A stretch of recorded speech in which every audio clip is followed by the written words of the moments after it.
today we are going to start a JavaScript. JavaScript basically used for creating a web development.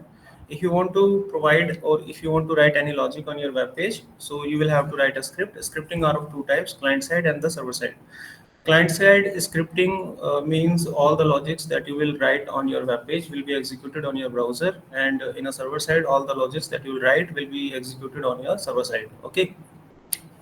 So we are going to start at a client-side scripting that is supported by the JavaScripts.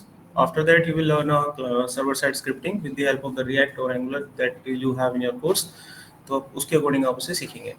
So that is the properly syntax for writing the JavaScript on your web page. Simple आपको script लिखना है, type लिखना है, JavaScript लिखनी है. इसके अंदर आप अपना JavaScript का जो भी कोड होता है वो write कर सकते हैं that you want. तो जिस तरीके से आप सी प्रोग्रामिंग करते हैं तो सी प्रोग्रामिंग का जो कोड होता है वो कहाँ से एग्जीक्यूट होता है, मेन से एग्जीक्यूट होता है. इसी तरीके से जो भी आपकी जावास्क्रिप्ट एग्जीक्यूट होती है वो यहाँ से एग्जीक्यूट होती है. अगर मैं यहाँ पे कोई जावास्क्रिप्ट लिखना चालू कर दूँ बाहर, so it will never execute. So JavaScript will always executed inside the scripting tag. ठीक है. तो सबसे पहले आज हम सीखते हैं इसमें कि JavaScript के अंदर HTML कैसे लिखी जाती है. मान लीजिए JavaScript है यहाँ पे और मुझे यहाँ पे कोई HTML लिखनी है, यानी हेडिंग बनानी है, हेडिंग में कुछ लिखना है, तो हम ये सीखेंगे how we can write an HTML inside the JavaScript, या फिर हम कह सकते हैं with the help of JavaScript. तो करना क्या है आप लोगों को, देखो मैं यहाँ पे कुछ लिखूंगा, सिंपली सी बात है, लिख देंगे, कोई दिक्कत नहीं है. ये देखो आएगा.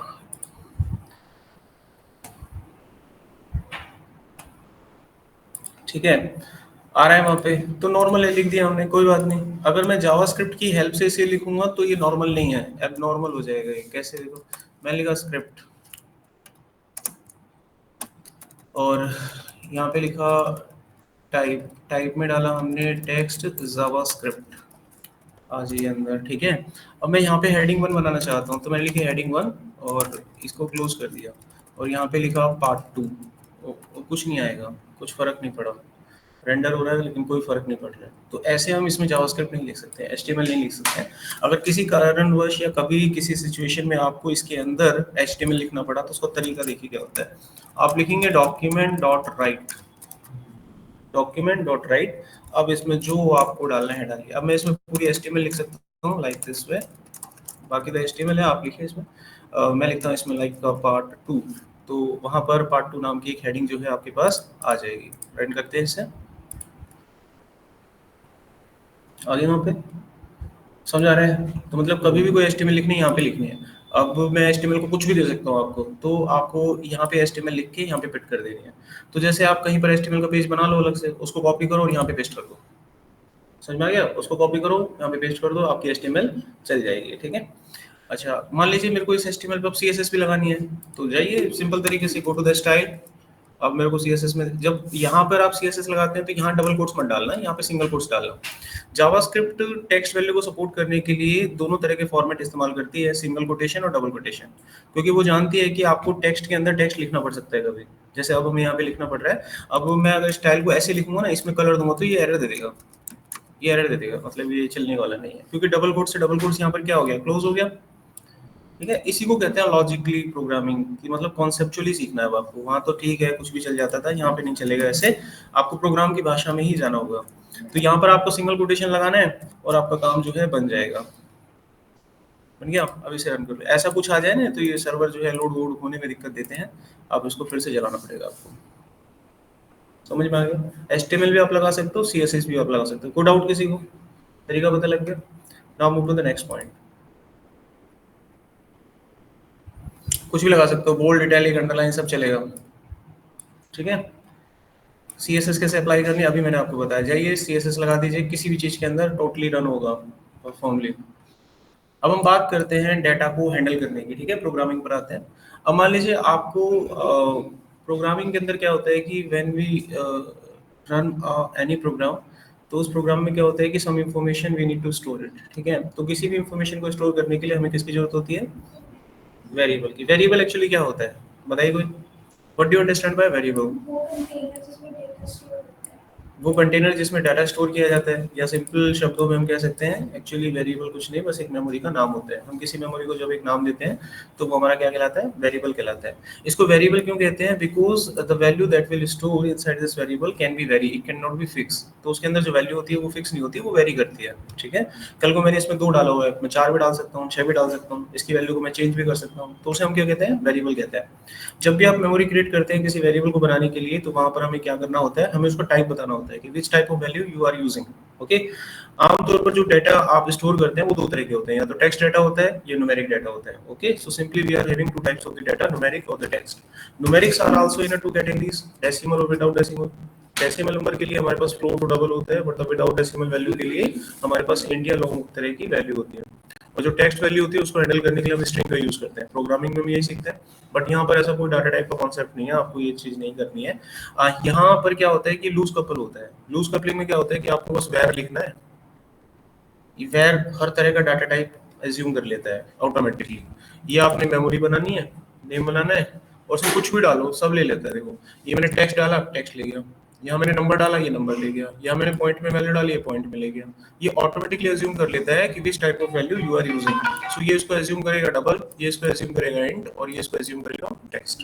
डेटा टाइप डिक्लेयर करने के लिए। हेलो,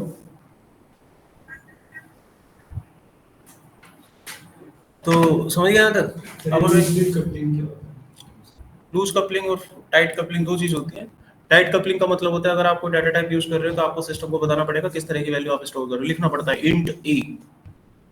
सी लैंग्वेज एक टाइट कपलिंग है, ठीक है, यहाँ पे बताना ही नहीं पड़ता, लूज कपलिंग हो गया। पाइथन के अंदर आपको बताना नहीं पड़ता, पाइथन में तो भाई साहब वेर भी नहीं लिखना पड़ता। पाइथन तो इतना आसान होता है, मुझे कोई वैल्यू डालनी है, बस अपनी मर्जी से एक वेरिएबल बनाया डाल दिया। ये तो बड़ा आसान होता है। मतलब पाइथन तो ये कहता है कि किसी को भी उठा लो, रटवा देंगे हम उसको। जैसे कि एक और एग्जांपल देखिए, अगर हम किसी प्रोग्रामिंग की बात करते हैं, मेरे पास अगर किसी के अंदर 10 है और किसी के अंदर मेरे पास 20 है, अब मैं कहता हूँ इन नंबरों को स्वैप करो, क्या करो, स्वैप करो। वैसे प्रोग्रामिंग में तो लॉजिक लगाना पड़ता है, सी में ए डालें, पता नहीं क्या क्या लगाओगे आप, है ना, टर्म से टर्म। पाइथन सिखाएंगे, देखो पाइथन में सिखाते नहीं है, रटवाते हैं। देखो ऐसे कहेंगे, बेटा ऐसे लिखो, A B value swap B में ए, बस। कोई लॉजिक नहीं है, सास खत्म। इसलिए तो कहते हैं कोई बच्चा कुछ नहीं आता पाइथन सीख लो, कोई दिमाग ही नहीं लगाना, रट्टा मारना, धीरे धीरे सीख जाते हैं तो। ओके, हमने तो देखो इसी तरीके से पढ़ाई करी थी, इसलिए पढ़ाई करते हैं जब प्रोग्रामिंग से कभी डर ही नहीं लगता, कुछ नहीं होती है। और तुम यहाँ पता करना, हर तरह की प्रोग्रामिंग पढ़ा देते हैं हम। कल को जावा बच्चा का जावा पढ़ा देंगे, डॉट नेट का डॉट। मैंने कहा था ना, जिस दिन तुम पढ़ने का तरीका पता लग गया, तुम्हें किसी से डर नहीं लगेगा, all the things are same, कुछ नहीं होता है। देखो यहाँ पर, तो यहाँ पर क्या हुआ कि मैंने ये समझ में आ गया कि हम तीनों तरह की वैल्यू ले सकते हैं। अब चलो इसका प्रोग्राम यहाँ पर मैं समझा देता हूँ आपको, चलो बना के दिखा देते हैं। तो मैंने इसको क्या कर दिया, कमेंट कर दिया भाई, यहाँ पर आए हम, ठीक है, इंट्रो कहाँ से आ रहा है, यहाँ से आ रहा है, इसको हटा दिया मैंने। अब मैं यहाँ पर क्या करता हूँ, एक प्रोग्राम बनाता हूँ जिसमें मैं नाम, एज और मार्क्स तीनों वैल्यू स्टोर करूंगा। ठीक है, तो मेरे को 3 वेरिएबल बनाने पड़ेंगे।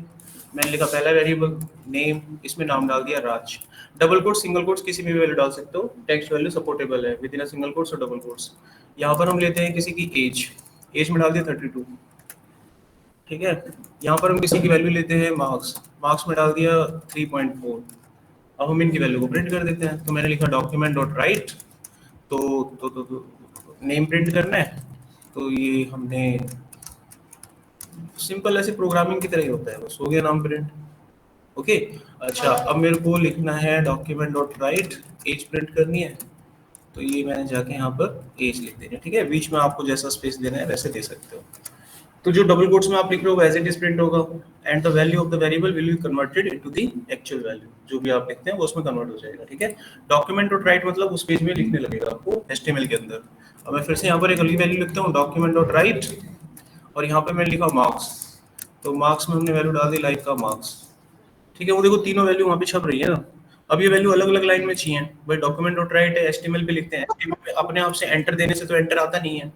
अब एंटर लाने के लिए हम क्या करेंगे, इसमें एंटर दे देंगे। कैसे देते हैं एंटर, बी आर लगा के एंटर आता है, देखो मैंने बताया ना। डॉक्यूमेंट डॉट राइट में क्या लिखते हैं, एचटीएमएल तो लिखते हैं। आपको कुछ भी वेब पेज पे कुछ भी करना हो तो आप इसके लिए किस चीज का इस्तेमाल करेंगे, एचटीएमएल का इस्तेमाल करेंगे। हमारे बैच में उजाला है कोई,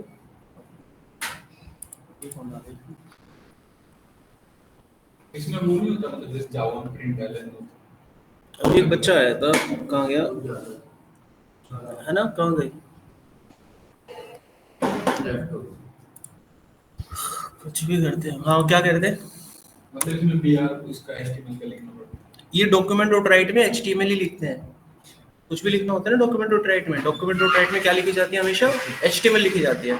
यानी मैं इसमें जो भी लिख रहा हूँ वो कहाँ पे जाके प्रिंट हो रहा है, पेज पे, और पेज पे क्या लिखते हैं, एचटीएमएल। समझिए, अगर पेज पे कोई भी हरकत करनी है क्या करेंगे, एचटीएमएल। चलो मैं तुम्हें टास्क देता हूँ, राज को लाल कलर में लिख के दिखाओ, चलो तो वो तो फिर इसमें लिख के दिखाओ, लिख के दिखाओ, ये लॉजिक HTML में लिखना हाँ तो लिखना, लिख के दिखा। चलो ये राज है ना, लाल कलर में आ जाए, मैं मान जाऊंगा हाँ ठीक है तुम लोग दिमाग से सही हो, तंदुरुस्त हो, करो लाल करो इसको। How to make it red.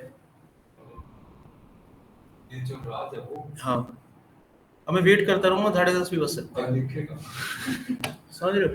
तो लॉजिक होते हैं भाई, लॉजिक ना एकदम एक झटके से नहीं आएंगे। नेम प्लस के आगे अभी देखो मैं तुम्हें लाल पीला करना सिखा चुका था एचटीएमएल, अब तुम्हें यहाँ समझ रहे हैं कि नेम लाल कैसे होगा, again part of the logic, है ना, नहीं हो पा रहा ना। ये यही होता है लॉजिक। और तू लिख ले, पता क्या लिखूं, तो लाल कर दे इसको, वही स्टाइल राज लाल होना चाहिए बस, नेम लाल नहीं होना चाहिए, राज को लाल कर दे, है कोई तरीका। और जबकि सिखाया है अभी कैसे एचटीएमएल लिखते हैं इसमें, बस वो तो फिर इसके आगे वो मतलब एचटीएमएल वाला लिख देंगे। लिखना पता ना। चल लिंगो स्टाइल इज इक्वल टू कहाँ पे लिखूं, इसी के आगे नए नए प्लस के आगे नेम के आगे, यहाँ पे हाँ लिख के ऐसे, ये कब सीखा है, अरे नहीं होगा यार, छोड़, मेहनत करोगे। मैं नहीं पूछा, मेरे से पूछ रहे हैं तो लॉजिक है, इनको सीखो, ठीक है। लॉजिक सीखना इतना आसान नहीं होता कि बटन दबाए और सीख गए, अभी बेबी स्टेप चल रहे हैं आपके। ओके यहाँ तक समझ में आ गया, आगे देखो नेक्स्ट। अच्छा अब हम सीखते हैं, देखो डेटा समझ में आ गया, किसी भी तरह का डेटा लेना है वेर लिखो, डेटा डालो, चलता है, सब तरह का डेटा चलता है, नेम टेक्स्ट भी चलता है, नंबर भी चलता है, वैल्यू जो भी होता है हर तरह की वैल्यू लेता है, बिना दे जो हो गया आप डाल सकते हो। अब मैं आपको अगला पॉइंट सिखाता हूँ, how to take input from the user. कभी किसी सिचुएशन में डाटा यूजर से लेना पड़ गया तो कैसे लेते हैं, उसके लिए वैसे एक फंक्शन यूज किया जाता है जिसका नाम होता है प्रॉम्प्ट। क्या होता है फंक्शन, प्रॉम्प्ट। चलिए मैं आपको हर तरह की वैल्यू लेना सिखाता हूँ। तो ये पहला कोड हमारा कंप्लीट हुआ, रख दिया। अब नेक्स्ट कोड पे चलते हैं, how to take input from the user. तो मैं यहाँ पर सबसे पहले आपको टेक्स्ट वैल्यू यूजर से देना सिखाता हूँ। मैंने डिक्लेयर किया एक वेरिएबल नेम, अब मेरे को लेनी है यूजर से वैल्यू, और वैल्यू स्टोर करनी है नेम में। तो यूजर को वैल्यू देने के लिए हम एक मैसेज कॉल करेंगे जिसका नाम है प्रॉम्प्ट। अब यहाँ पे लिखेंगे एक मैसेज, एंटर योर नेम। मैंने लिखा भी नहीं, देखो मांगने लग गया वो मुझसे, तो खुल रहा है, मांग रहा है वो हमसे, इस तरीके से मांगता है। अब मैं यहाँ पे जो भी लिखूंगा, मान लो मैं यहाँ लिखता हूँ राजेश, क्या लिखा मैंने, राजेश। अब ये राजेश जब मैं ओके करूंगा कहाँ चला जाएगा, ये जो लिखा है ना आपने राजेश, ये इसमें चला गया, चला गया ना। अब बस अपना लिख दो इसको जो भी लिखना है, डॉक्यूमेंट डॉट राइट और नेम, ये प्रिंट हो जाएगा पेज पे, है ना। अरे हो जाए, दोबारा चलाना पड़ेगा सर्वर, इसका ऐसे ही होता है। अब रन करो, हो गया। तो टेक्स्ट वैल्यू तो ऐसे आ जाती है, न्यूमेरिक में दिक्कत होता है थोड़ा सा। अब मान लो मेरे को नंबर चाहिए, मैंने लिखा वेर एज, अब एज स्टोर करनी है किसी की, तो लिखा एज प्रॉम्प्ट एंटर एज, और एज को पेज पे लिख दिया, डॉक्यूमेंट डॉट राइट एज। ठीक है, मैं चाहता हूँ जो भी एज डालें उसमें 6 साल बढ़ जाए, लेट सपोज, ठीक है। तो देखते हैं ये कैसे होता है। पेज रन किया, नाम पूछ रहा है पहले राजेश, फिर एज पूछ रहा है 23, उत्तर क्या आ रहा है, राजेश तो ठीक आ रहा है, वो 23 तो 236 बन गया, गड़बड़ हो गया। इसके पीछे की वजह क्या होता है कि जब प्रॉम्प्ट विंडो आती है, each and every time when you enter the value it will read all the data as a text format. तो हर डाटा को कैसे समझ के मान रहा है, टेक्स्ट मान रहा है। तो जब आपने 23 डाला तो 23 उसकी नजर में क्या है, टेक्स्ट है। और टेक्स्ट में जब किसी टेक्स्ट को जोड़ते हैं तो वो जुड़ता नहीं है, अपेंड हो जाता है। क्या हो जाता है, वो अपेंड हो जाता है। जैसे राम प्लस श्याम कर, जैसे राम प्लस श्याम करने से वो राम श्याम बनेगा, ना कि मोहन बनेगा, समझ गए। तो इस तरीके से ये काम करता है। अब देखो इस केस को मैं ठीक कैसे करूं, फिर इस केस को ठीक करने का तरीका देखो क्या होता है। यहाँ पे हम लिखेंगे इंटीजर डॉट पार्स इंट करके एक फंक्शन होता है, देखो ये रहा पार्स इंट, दिख रहा है। ये फंक्शन लगा देना, ये आपके डाटा को इंटीजर में कन्वर्ट कर देगा। तो यहाँ पर आपको लिखना है पार्स इंट, और अपने डाटा को उसमें डाल दो। तो जो भी वैल्यू आपके सिस्टम से वो रीड करेगा, सो it will converted that value into integer, अब वो नंबर बन गया। अब नंबर बन के इसमें चला जाएगा, क्योंकि वेरिएबल को समझ नहीं आ रहा मेरे पास है क्या, क्योंकि प्रॉम्प्ट तो उसको उठा के जब भी देगा वो टेक्स्ट वैल्यू देगा, तो वेरिएबल टेक्स्ट में कन्वर्ट हो जाता है अपने आप को। लेकिन अब हमने उसको बोला कि नहीं नहीं टेक्स्ट नहीं इंटीजर है, तो वेरिएबल अब इंटीजर बन गया जो भी आपने दिया था। अब हम इस इंटीजर में कोई डाटा ऐड करेंगे तो नंबर की तरह बिहेव होगा। चलो चलाओ इसे। उसमें बार-बार रिफ्रेश करना पड़ेगा। Of course page test relax चलेगा नहीं नहीं, चलेगा। लाइव सर्वर चल रहा है वो खत्म हो गया। अब दोबारा से जब तक मैं यहाँ पर कोई हरकत नहीं करूंगा ना चलेगा नहीं, हरकत करनी पड़ती है। एज डाला मैंने 5 साल और ये तो आ गया। ठीक है, अगले पेज पे जाना है तो एंटर, हरकत करना पड़ता है ना, हरकत इन द सेंस कुछ करना पड़ेगा इस पेज पे। ऐसे चला चला ना, हरकत यहाँ करो यहाँ करो, एक ही बात है। और कुछ समझ आ गया यहाँ तक? तुम लोग जो उत्तर पूछते हो मेरे को इनके उत्तर थोड़ी ना मालूम होते क्या देना है, दिमाग एकदम कहता है ये उत्तर देते दे देते हैं। रट के प्री प्लान नहीं कर सकते यार। आपने जैसे इसके इंट के लिए करा, अगर मतलब डेसिमल वाले वैल्यू डालना तब भी यही पार्स फ्लोट, पार्स फ्लोट, ठीक है, टेक्स्ट के लिए कुछ होता नहीं है। Okay, float so do it by yourself. Parse float point में वैल्यू आती है, just convert it into the parse float, it will take it. जो भी मतलब आपको करना है you can easily do this. कोई डाउट यहाँ पे? जावास्क्रिप्ट चलानी आ गई, डॉक्यूमेंट डॉट राइट में चलाते हैं। अच्छा, वेरिएबल कैसे बनाना? सिंपल है, कुछ भी डालो वेरिएबल में चला जाता है, it is very easy. How to take input prompt, how to take integer parse int, how to take float parse float, इसका खत्म करो अपना जो भी कर सकते हैं, इतना सीख गए। कोई क्वेश्चन यहाँ पे? चलो मूव करते हैं नेक्स्ट पॉइंट पर। अब ये कुछ प्रोग्राम है, बस आपको बताना है कैन यू डू और not. How to add two numbers, can you do, declare two variable, input the value, convert it into the %, store that value inside the variable n1 n2, and then just write in a document dot write n1 plus n2, it will be done. Okay, समझ आ गया ना? उत्तर है नीचे, you can carry। ठीक है, सब कुछ है देखो। Next example, how to multiply two number, कुछ नहीं है, जमा की जगह गुना। ओके, सिंपल, सीख के बेसिक चीजें। कोई सवाल किसी का? चलिए अब ऑपरेटर्स करते हैं। आपने राइट क्या लिखा? कहाँ पे? अच्छा ठीक है समझ गया। ओके, नेक्स्ट आते हैं ऑपरेटर। तो आप में से कोई बताएगा what do you understand by operator? कोई बच्चा? जैसे कि plus minus, that is example, definition of operator. Definition दो चीजों मतलब दो या दो से ज्यादा चीजों के बीच में फंक्शन जो परफॉर्म कर रहे हैं। क्या परफॉर्म कर रहे हैं? परिभाषा क्या होती है ऑपरेटर को, कैसे डिफाइन करेंगे? एक शब्द में यानी एक लाइन में ऑपरेटर को परिभाषित कीजिए। How to define operator? नहीं पता? हाँ, apply operation on operand. Good, फिर ऑपरेटर क्या होता है यहाँ पर, कैसे पहचानेंगे ये एक ऑपरेटर है? How to identify the operator in any expression? If I write some expression then how to identify operator? You are correct in the definition of operator, but how I can identify it is operator or it is operator? The operands variable के नाम वगैरह और operator ये पहचानो। चलो, laptop कौन सा है इनमें, पहचानो। इनमें लैपटॉप कौन सा, ये कि ये, और एलईडी कौन सी है? ऐसे पहचानोगे कैसे कि ये ऑपरेटर है ये ऑपरेटर? How to identify?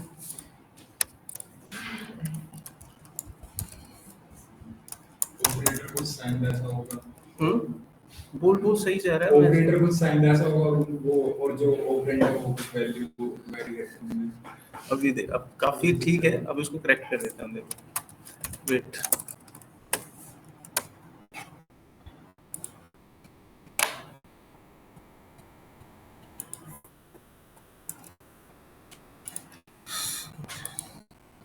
मैंने एक दिन एक बच्चे को ऐसे पढ़ाया, एक बैच को ऐसे पढ़ाया, उनसे मैं कुछ भी बोल रहा था, भाई सब मेरे से आर्गुमेंट नहीं कर पा रहे थे। देखो मैं क्या कहना चाह रहा हूँ आपसे, पढ़ाया मैंने उनको, मैं कुछ भी बोल रहा था ऐसे हो जाएगा, ठीक है। मैंने उनको बोला कि तुम करो इस चीज को, वो बोले कि ये तो नहीं होगा, हो ही नहीं सकती थी चीज। फिर मैंने उनको बोला मैं कर दूंगा, बोल। वो बोले कि नहीं होगा। मैंने कि लगा बैठ। किसी बैच में एक बच्चे ने नहीं लगा, डर गए, उनको लगा सारा हो ना जाए कहीं। देखो ये समझ रहे हो बात, एक भरोसा होता है, भरोसा किसी चीज को करने का। जब देखो ये अपने आप से पैदा होगा आपके अंदर। जैसे मैं इस चीज को कर रहा हूँ, मुझे नहीं पता होगा कि नहीं होगा, बट मैं जुबान दे दूंगा हो जाएगा। मेरे को नहीं पता था वो पी आएगा कि नहीं आएगा, बट जुबान हो जाएगा, करने लग गया मैं। बात को समझिए। ऐसी में एक दिन बैठ के, जैसे मैं आपको कह रही था एक सॉफ्टवेयर बनाना है, मैंने उसी चीज पे जुबान लगा दी थी, एक बटन बनाऊंगा, देख व्हाट्सएप पे जाएगा डाटा। ऐसा तो थोड़ी ना होगा यार, बट टाइम लग जाएगा उसको बनाने। किसी बच्चे में इतनी हिम्मत नहीं थी कि वो कहे नहीं हो सकता सर, मतलब इतना खौफ हो गया तो उसको भी बन ना जाएगा, बना ना दे कहीं से। तो अपने अंदर बस एक भरोसा रखिए जब काम करते हैं, each and everything is possible, ध्यान रखें, ठीक है। तो यहाँ पर ये समझ में आ गया अभी। नेक्स्ट आते हैं ऑपरेटर। देखो ऑपरेटर की क्या परिभाषा होती है, सिंपल है यार, कोई भी एक्सप्रेशन हो उसको कैसे लिखते हैं आप, कोई अब एक्सप्रेशन, एक्सप्रेशन समझते हो, ऐसे तो लिखते हो 3 जमा 4 गुना 5, व्हाट इज दिस एक्सप्रेशन, इतना तो पता ही होगा। ये एक्सप्रेशन ऐसे भी हो सकती है a plus B multiply C, okay. अच्छा अब इसमें देख के बताओ ऑपरेटर कौन से हैं, बड़ी जल्दी बता दिया, बोलने में क्या जा रहा है। Operator are the symbol, operator are the symbol that perform operation. अब पूछे किस पे, ऑपरेंड पे। ऑपरेटर के बगल में जो भी दिखता है अगल बगल में वो ऑपरेंड होते हैं, क्या होते हैं, ऑपरेंड। एकदम करेक्ट डेफिनेशन है, कोई गलत नहीं कहेगा। Operator are the symbols that perform the operations on the operands. So we can say that it is an operator, it is an operator, and these are the operands. Okay, operator को 3 category में तोड़ा गया है, बताइए कौन कौन सी। Unary, binary, ternary, सुनते हो ना नाम ये, यूनरी, बाइनरी, टर्नरी। यूनरी क्या होती है, अब बोलो आगे करो। यूनरी क्या होता है, कैसे पता चलेगा ये यूनरी ऑपरेटर है। ऑपरेटर की 3 कैटेगरी होती है। Single operator. देखो ये पता है कि हमें एक्सप्रेशन में एक ऑपरेटर होता है और एक ऑपरेटर, कैसे लिखूं ऑपरेटर को, मैं ओपी से बता रहा हूं, अरे ऐसे मानो ये हो गया ऑपरेटर, ठीक है, और ये हो गया, एक तो स्पेलिंग भी जैसी है इनकी, ऑपरेटर पूरा लिखना पड़ेगा, ये है ऑपरेंड और ये है ऑपरेटर, ओके। अब ऐसे मानना है इसको, अगर मैं यूनरी पे काम कर रहा हूं ना, तो कोई भी एक्सप्रेशन आपको दिखेगी उसमें एक ऑपरेटर होगा और एक ही ऑपरेंड होगा। एग्जांपल के रूप में माइनस एक्स करता है ना काम, एग्जांपल के रूप में माइनस माइनस एक्स करता है ना काम। यहाँ पे एक ऑपरेटर है और एक ऑपरेंड है, तो इस तरह का जो ऑपरेटर होता है कौन सा कहलाता है, यूनरी। अब बाइनरी बात है, बाइनरी में क्या कहता है कि एक ऑपरेटर और 2 ऑपरेंड। एग्जांपल के रूप में x प्लस वाई, तो यहाँ पर ऑपरेटर कितने हैं, 1, और ऑपरेंड कितने हैं, 2, तो ये कौन सी कैटेगरी हो गई, बाइनरी। अब ऐसा कोई भी देखते हो आप बाइनरी, तो माइनस जो होता है वो बाइनरी भी हो सकता है और यूनरी हो सकता है, लिख सकते हैं ना x minus Y. Minus minus जो होता है वो एकदम प्योर यूनरी है, इसको ऐसे नहीं लिख सकते y minus minus x, error दे देगा, ऐसे कभी नहीं होता। अब देखो t क्या होता है, टर्नरी में क्या होगा, एक ऑपरेटर और 3 ऑपरेंड, ठीक है। ये एक्सप्रेशन आपने ऐसे देखोगी, एक्सप्रेशन क्वेश्चन मार्क, या तो एक्सप्रेशन ट्रू या एक्सप्रेशन फॉल्स। तो यहाँ पर ये जो टर्नरी ऑपरेटर है ये एक सिंगल ऑपरेटर ऐसे होता है, ये एक टर्नरी ऑपरेटर होता है, कंडीशन के लिए इस्तेमाल किया जाता है प्रोग्रामिंग में। तो ये ऑपरेटर 3 ऑपरेंड पे काम कर रहे हैं, एक इस पे, एक इस पे, एक इस पे। एग्जांपल के रूप में अगर मैं लिखता हूँ 3 is greater than 2, then I want to execute 3, otherwise I want 2. So when I execute this expression, it will execute 3. Condition पे डिपेंड करता है, कंडीशन ट्रू या फॉल्स होगी। If condition is true, it will executed first part, if the condition is false, it will execute the second part. तो ये होती है operator की कैटेगरी, ठीक है। ऑपरेटर एक ही रहेगा, कौन सा, नहीं आपके जो टर्नरी वाला होता है यही रहता है बस, ये क्वेश्चन मार्क हो गया, क्वेश्चन मार्क, हाँ, और ये कॉलम, ठीक है। ये अकेला, इसको 2 नहीं बोलेंगे, इसको एक ही बोलेंगे। जैसे इसको 2 नहीं बोलते, 2 माइनस माइनस नहीं, इसको डिक्रीमेंट बोलते हैं। क्या बोलते हैं, डिक्रीमेंट ऑपरेटर। तो इसको ऐसे नहीं बोलते क्वेश्चन मार्क और कॉलम, इसको बोलते हैं टर्नरी ऑपरेटर, ये कंडीशनल ऑपरेटर, हाँ, ठीक है। आगे बढ़े, चलो अब ऑपरेटर सीखते हैं। तो ऑपरेटर क्या होते हैं, सिंबल्स होते हैं that perform the operation on the operands. अब मैं ऑपरेटर की मतलब आपको पहचान करना बताऊंगा, जिसमें आपको डाउट लगे बोल देना, मैं करके दिखा दूंगा। तो सबसे पहले हम बात करते हैं प्लस ऑपरेटर की। इसका काम होता है यहाँ पर आ जाइए। सबसे पहले हम बात करते हैं अरिथमेटिक ऑपरेटर्स की। ये जो ऑपरेटर्स होते हैं नंबर्स पे लगते हैं, नंबर्स के ऊपर ही काम करते हैं, टेक्स्ट पे काम नहीं करते। तो ये होते हैं मल्टीप्लाई, ये होता है पहला साइन होता है ऐड करने का। अगर मेरे पास दो वैल्यू है 20 जमा 2 करूंगा 22 आ जाएगा। तो इसका फंक्शन समझ में आ गया, ये जोड़ता है, ये घटा देता है, 20 माइनस 2 18 हो गया। The last one is a multiplication. So if I write 20 into 2, it will give me the 40. And this is for just giving the division operator. अगर मैं लिखता हूँ 21 upon 2 तो ये मेरे को आंसर देगा 10.5। पूरा एकदम कंप्लीट मेरे को ये आंसर दे देता है। अगर मैं यहाँ पे लिखता हूँ मॉडुलस ऑपरेटर तो it will give me the remainder. So 21 modulus 2 it will give me a 1. Obviously 21 को 2 से भाग करोगे तो रिमाइंडर 1 आएगा। इसको करके दिखाऊं या समझ रहे होगा? ऐसे होगा, ठीक है। कोई दिक्कत हो ना हो तो फिर अगली क्लास में मेरे से बात कर लेना। नेक्स्ट पर आते हैं comparison operator. Okay, comparison operator का क्या काम होता है कि जैसे मेरे पास दो डाटा है और मैं उन दो डाटा को कंपेयर कर रहा हूँ आपस में कि भैया ये छोटा है, बड़ा है, बराबर है, वगैरह वगैरह। एक बात ध्यान रखना है कि जो ऑपरेटर होते हैं they will always return a Boolean value. Boolean value में दो ही तरह के आंसर होते हैं, ट्रू या फॉल्स, ठीक है। सबसे कम साइज होता है बुलियन वैल्यू का 1 बिट टाइप का साइज होता है, सबसे कम इकाई होती है इसकी। बस इसमें तो ये बताना पड़ता है यस और नो, ठीक है। तो इसके लिए दो बिट होती है हमारे पास, ट्रू और फॉल्स। और जो मशीन लैंग्वेज होती है वो भी एक बाइनरी नंबर सिस्टम पे काम करता है, और बाइनरी नंबर सिस्टम सिर्फ दो ही बिट पे चलता है, 0 और 1। 0 का मतलब फॉल्स होता है, 1 का मतलब ट्रू होता है, इसलिए उसका साइज सबसे कम होता है, ठीक है। तो सबसे पहला ऑपरेटर होता है ग्रेटर देन। अगर मैं लिखता हूँ 20 is greater then 2, that is true, so it will return a true value. इसका मतलब होता है लेस देन। अगर मैंने एक्सप्रेशन लिखी है 20 is less than 2, obviously it is false, so it will give me the answer false. इसको हम बोलते हैं लेस देन और इक्वल टू, यानी दो चीजें एक साथ यहाँ पर मैप हो रही हैं, या तो वो छोटा हो सकता है या वो बराबर हो सकता है। If I write the expression like 20 is less than equal to 20, here the first one is not true but the second one is true, so we can say that it is true. Okay, इसी तरीके से same हमारे पास होता है greater than और equal to. अगर हम इस एक्सप्रेशन को देखें तो यहाँ पर 45 is greater than 7, equal to ना हो भले लेकिन ग्रेटर देन तो है, so we can simply say that it is true. Next operator होता है इक्वल टू ऑपरेटर, ये दो चीजों को बस कंपेयर करता है। If I write 24 is equal to 24, तो यहाँ पर एक बार इक्वल टू नहीं लगाना है, ये दो बार लगता है कंपेयर करने के लिए, तो ये आपको बता देगा कि both values are true. Okay, next होता है not equal to operator. Not equal to operator like this way, इस तरीके से परफॉर्म करता है। 45 I am saying that 45 is not equal to 5, that is obviously true. समझ आ गया? अब मैं यहाँ कुछ लिखूंगा और आप मुझे बताना इसका उत्तर क्या रिफ्लेक्ट होगा, ठीक है। इसमें मतलब इक्वल टू नहीं हो सकता था, जैसे एक्सप्लेनेशन वाले जगह कहाँ पे? नहीं, ये जो लास्ट वाला ऑपरेटर है यहाँ पे क्या करूँ बता?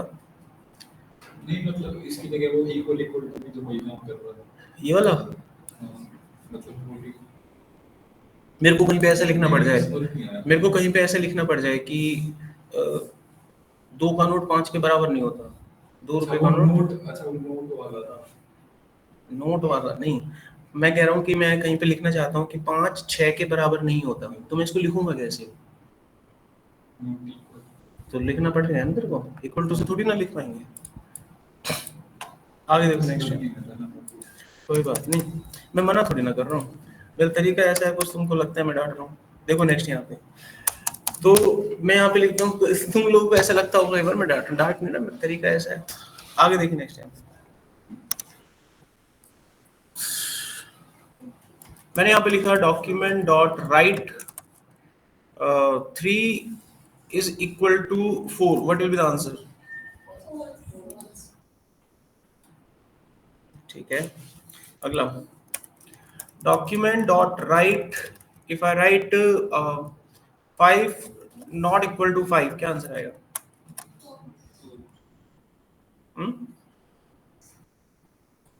ठीक है, ओके। अगला document dot write, if I am writing 6 is greater than 7,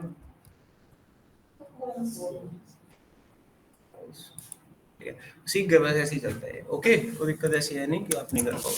अच्छा, अब इसको और बता दीजिए, document dot write, if I am writing 34 divide by 3, बताओ what will be the answer? 11.3 something like. Okay, अच्छा मेरे को केवल 11 चाहिए, कैसे करोगे? 11 चाहिए मुझे बस, आई वांट ओनली 11। करो, याद नहीं है? मोड लगा देंगे, मोड लगा देंगे, करें मोड लगा देते हैं। अगर मोड मतलब दिस वन, ये क्या होता है? जो इंट का आपको जो बताया था, प्रॉम्प्ट इंट नहीं था, वो पार्स इंट था। पार्स इंट में डाल दो इसको, पार्स इंट ठीक है, क्या था, 34 था ना, 34 डिवाइड बाय 3, % में डाल दो इसे, इसी को लॉजिक कहते हैं। अपने लॉजिक लगाते रहो, मैं 5 मिनट में हूँ।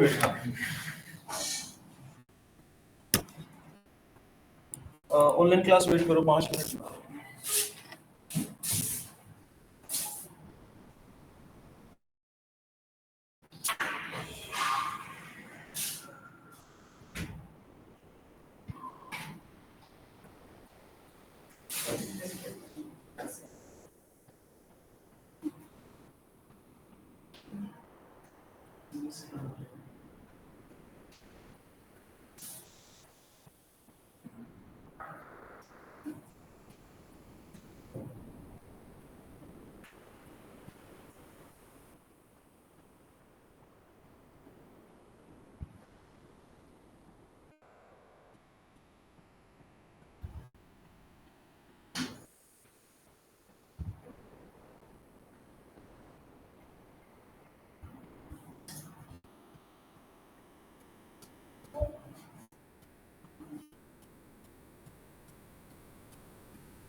कोई बच्चे लेफ्ट हुआ?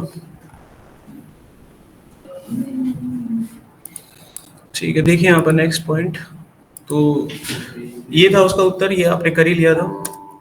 अच्छा, अब मैं आपसे एक चीज पूछता हूँ, आप बताना क्या उत्तर आएगा। Just tell me again a part of the logic. I declare a variable x that having the value 3. I again declare a variable y.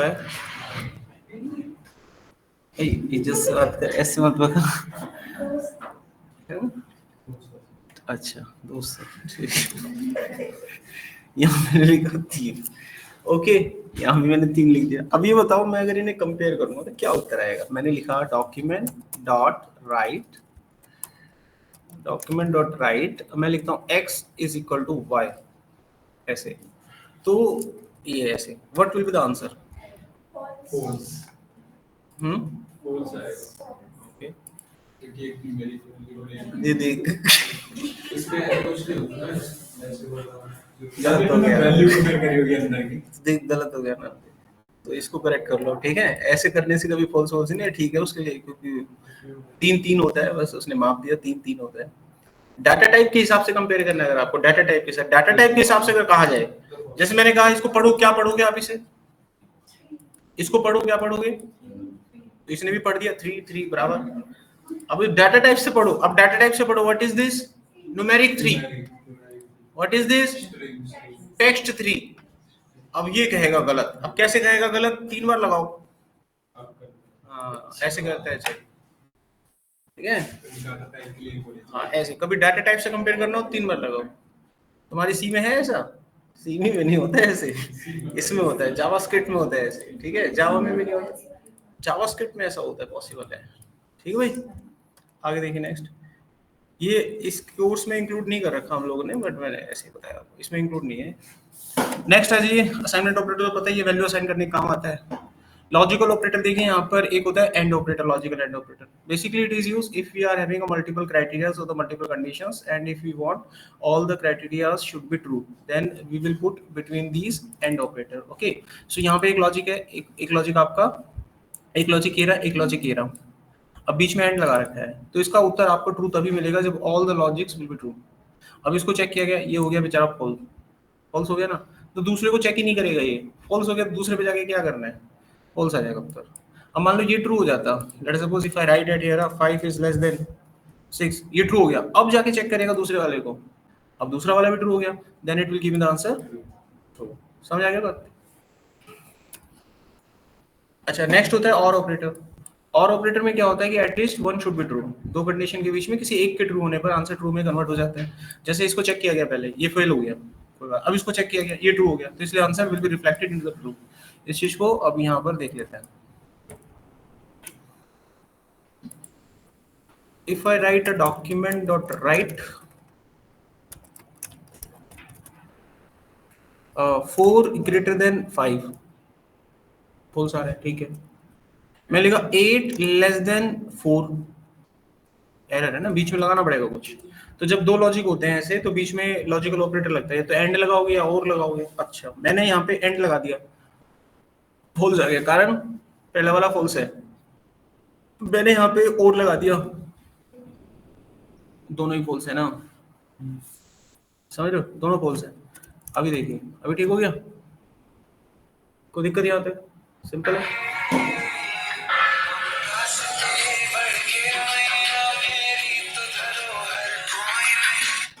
Next देखो, ओके, खत्म हो गया यहाँ पे। अच्छा, मैं एक चीज लिखूंगा, उसको उत्तर बताना क्या आएगा। ओके, 42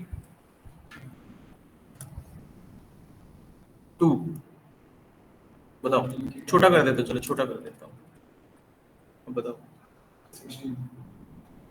और कोई? सभी का वही जा रहा है, ये तो 6 आ गया। गलत जा रहे हैं, रुक जाओ, दूसरा देता हूँ। अच्छा, ये बताना, चलिए 3 एंड 5 क्या उत्तर आएगा, बोलो, गैस करो, क्या करता है ये? डिवाइड करता है। तो 3/5 कितना हो गया, पॉइंट में समथिंग कुछ हो गया, 1 आ गया। ये कैसे आ रहा है, इंटरव्यू में ऐसे सवाल आ जाता है कई बार, पता है किसी को? एक्सप्लेन करें आप? चलो, तो इस समय क्या हो रहा है ना, चलो मैं आपको एक चीज दिखाता हूँ। ये मैंने 12 लिखा, ये 3 लिखा, बीच में क्या लगाऊं कि उत्तर 15 आ जाए? उत्तर क्या आ जाए? 15 कब आएगा? जो जोड़ दूंगा, प्लस। गुड। क्या लगाऊं कि 15 आ जाए? प्लस नहीं लगाना आपकी बार, बोलो क्या लगाया था अभी? अच्छा वो पावर वाला, ये वाला हाँ सर। इससे जुड़ता है? पहले जुड़ा था क्या? अच्छा, पहले जुड़ता हुआ देखा तुमने? अच्छा, रुक जाओ फिर, ये मतलब फिर तो ये नो भी बनेगा, जुड़ता है तो नो भी बनेगा, जुड़ता तो नहीं है भाई। ऐसे अपने वही तो, अपने मन से कुछ चीज मत बनाओ जब तक प्रूफ ना हो जाए। ओके, तो अभी देखो प्लस हमें पता है, हमें प्लस पता है, तो प्लस, आप प्लस पे रहो, अभी जो चीजें पता है उस पर कॉन्फिडेंटली चलते हैं। ठीक है, 15 हो गया। अच्छा, अब क्या लगाएं कि ये 15 हो जाए? कोई दूसरा तरीका? प्लस यूज नहीं करना, 2 माइनस। अरे मैंने बताया ये यूनिटरी ऑपरेटर होता है, ऐसे नहीं लगेगा ये। इसको ऐसे लगाओ ब्रैकेट में डाल के, now it will perfect, minus minus plus हो जाएगा and now it will become 15। ठीक है, तो जो जिसके ज्यादा नजदीक पहुंचता है उसके आईक्यू लेवल में उतना तेजी होता है, मतलब वो उसका स्ट्रांग होता है, मेंटल एबिलिटी तेज है उसकी, समझता है, जब पढ़ा सबने है ये। ठीक है, अब क्या लगाएं कि ये जुड़ जाए? कंप्यूटर में जो भी नंबर आप डालते हो वो कंप्यूटर में हम तो नंबर हमें दिखते हैं, एक्चुअली ये बाइनरी नंबर्स में अंदर कैलकुलेशन होती है, तो आपको दिमाग में इसका बाइनरी पैटर्न अंदर जाके, अगर आपको बहुत गहरी समझ है ना, तो इसके अंदर मशीन में घुस के इसकी बाइनरी नंबर को पहचानो। 12 का बाइनरी नंबर क्या होता है बताओ? 1100। ठीक है, अच्छा, 3 का बाइनरी नंबर क्या होता है? 0011। घुस गए अंदर। अब अंदर जाने के बाद कैलकुलेशन करेंगे, मुझे क्या लाना उत्तर? 15। 15 क्या होता है? 1111, मतलब सबको ऐड करना है, 111 ठीक है, ऐड करने के लिए क्या होता है? दोनों में से एक बिट क्या होनी चाहिए? दोनों में से कोई एक बिट 1 होनी चाहिए, ट्रू होनी चाहिए, और ऑपरेटर, और ऑपरेटर लगा दिया, उत्तर 15 आएगा। गलत नहीं कर सकते, पलटा नहीं उत्तर। तो हम मशीन में घुस के अंदर कोडिंग कर रहे हैं, तो इसको बोलते हैं, एक होता है बेसिक, एक होता है एडवांस, आपका दिमाग एडवांस चलता है, एक होता है बहुत ऊपर चलता है, एक उससे भी ऊपर चलता है। अब मानो मैं तुमसे कहूं इसको छोड़ो और अब करके दिखाओ, अब करके दिखाओ इसे ऐड, कोई और ऑपरेटर ऐड हो जाए, फिर घुसेंगे मशीन में। देखो पहला क्या बना? 1100, फिर समझाऊंगा आपको कैसे हो रहा है, फिर दूसरा बना 0011। अब कोई कौन सा ऐसा ऑपरेटर रहता है जब दोनों बिट सेम होती है ना, तब उसका उत्तर 0 बनता है, उसको एक्सओर ऑपरेटर कहते हैं। क्या बोलते हैं? XOR operator. एक्सओर ऑपरेटर जो होता है ना, तो वो पावर वाला है। ये एक्सओर ऑपरेटर होता है, दोनों बिट अगर सेम है तो 0 बनेगा। अब दोनों बिट तो सेम है ही नहीं, 1100 0011 दोनों अलग अलग हो गई, तो उत्तर 111 आएगा, 15 आएगा। करेक्ट आ रहा है उत्तर, गलत नहीं हो रहा है। अब इसको समझते हैं हो कैसे रहा है। अगर हम इस लेवल तक समझ जाएं कोडिंग, तो सोच रहे हो 4 बार जोड़ दिया हमने इसको। अब इंटरव्यू में ऐसे ही पूछते हैं आपसे, आड़ा तिरछा कितना आपका आईक्यू लेवल है? पेज पे करके पता चलेगा, प्रैक्टिस कर लोगे तो दिमाग से भी हो जाएगा। चलो, तो मैं आपको समझाता हूँ इसका उत्तर क्या आएगा। आप कुछ भी लिखो, मैं उसका उत्तर समझाऊंगा आपको। बताओ क्या लिखूं? 2 नंबर बताओ छोटे छोटे, फिर एक्सप्लेन करूंगा। 4 हो, इतने भी छोटे मत, ठीक से बोल लो। 12 20 तक की ना कम में बोलो। 12 17। पहले इसको समझाते हैं आपको, ठीक है? इसको बोलते हैं एंड ऑपरेटर। क्या बोलते हैं? पूरा नाम बोलो, बिट वाइज एंड। क्या बोलेंगे? Bit wise and operator, bit wise and operator. Okay, bit wise and operator ये कैसे काम करता है? 12 का बाइनरी नंबर निकालो, 12 का बाइनरी नंबर निकालो। 12 का बाइनरी नंबर होता है 1100, नेट पे सब ढूंढ लेना। 17 का बाइनरी नंबर निकालो, 17 का बाइनरी नंबर होता है 17 17 17 17 0001, ये 17 का होता है, नेट पे सर्च कर लेना। ओके, निकल गया? ये तो मिल जाएंगे तुम्हें, नेट पे ढूंढ लेना। आ गया? ढूंढ मिल जाएंगे ना, ये नंबर आपको मिल जाएंगे। अब मैं आपको एंड का मतलब बता देता हूँ क्या होता है। एंड का मतलब होता है, एंड समझते हो क्या होता है? दोनों बिट ट्रू होनी चाहिए। एंड क्या कहता है? दोनों ट्रू होनी चाहिए। अगर दोनों ट्रू है तो उत्तर ट्रू बनेगा। अब इन दोनों बिट को देखो, 0 का मतलब फॉल्स होता है, 1 का मतलब ट्रू होता है। दोनों ट्रू है क्या? नहीं है, तो क्या बनेगा? 0। क्या बनेगा? 0 0 जीरो जीरो, क्या उत्तर आएगा? जीरो। क्या उत्तर? 1 कैसे आ गया भाई? जीरो। उत्तर क्या आएगा इसका? जीरो आएगा। Run zero. अब गड़बड़ा नहीं रहा, आप तुक्का नहीं लगा रहे हो, आप कैलकुलेट कर रहे हो इसको। समझ में आ गया इसका मतलब? पहला सवाल कंप्लीट। अब दूसरा ऑपरेटर समझाते हैं। बताइए क्या लिखो नंबर? कुछ भी लिखो। है कोई नंबर? 11 और 18। इनके बीच में इस बार मैंने और ऑपरेटर लगा दिया। अब 11 का बाइनरी नंबर निकालते हैं। 11 का बाइनरी नंबर क्या होगा? 8 3 11, 1 0 1 1, ये 11 हो गया। अगला क्या है? 18। 18 ठीक है, 1 0 0 1 0, ये 18 होता है। ये नंबर मिले आपको। अब हमें क्या करना है? हाँ? और का मतलब क्या होता है? दोनों में से एक ट्रू होना चाहिए, तो ट्रू बन जाएगा। दोनों में से एक ट्रू है ना, क्या बना? ट्रू। ये भी ट्रू, ये फॉल्स, ये ट्रू और ये ट्रू। भाई सब क्या दिखाई दे रहा है मुझे? 15 15 तो नहीं है यार, ये 27 है ये। ठीक है,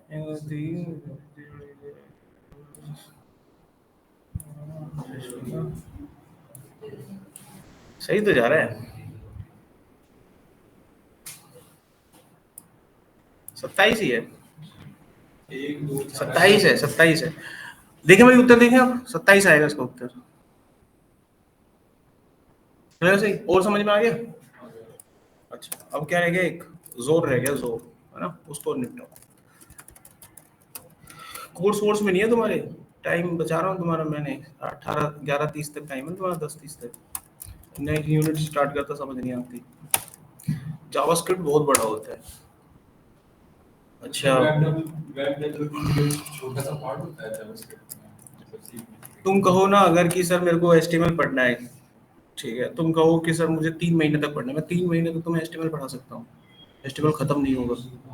तुम कहते हो मुझे CSS पढ़ना है सर, 25-30 क्लास घंटा, 25-30 घंटा CSS पढ़ा सकते हैं, खत्म नहीं होगा। सुना रहे? अच्छा, यहाँ पर गए हम डॉक्यूमेंट डॉट राइट में। अब 2 नंबर बताओ, कुछ भी ले लेते हैं।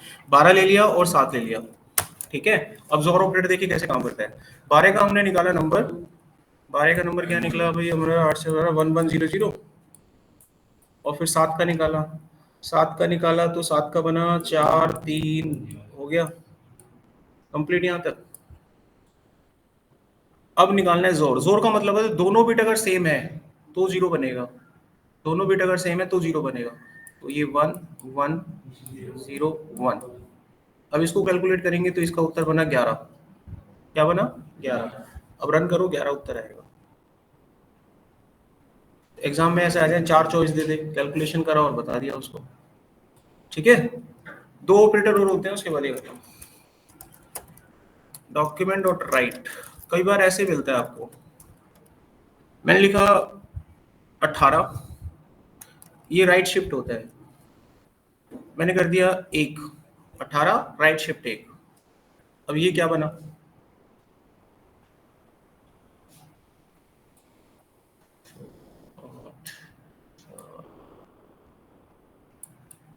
ये बना 16 का नंबर। अब ये राइट शिफ्ट करना है,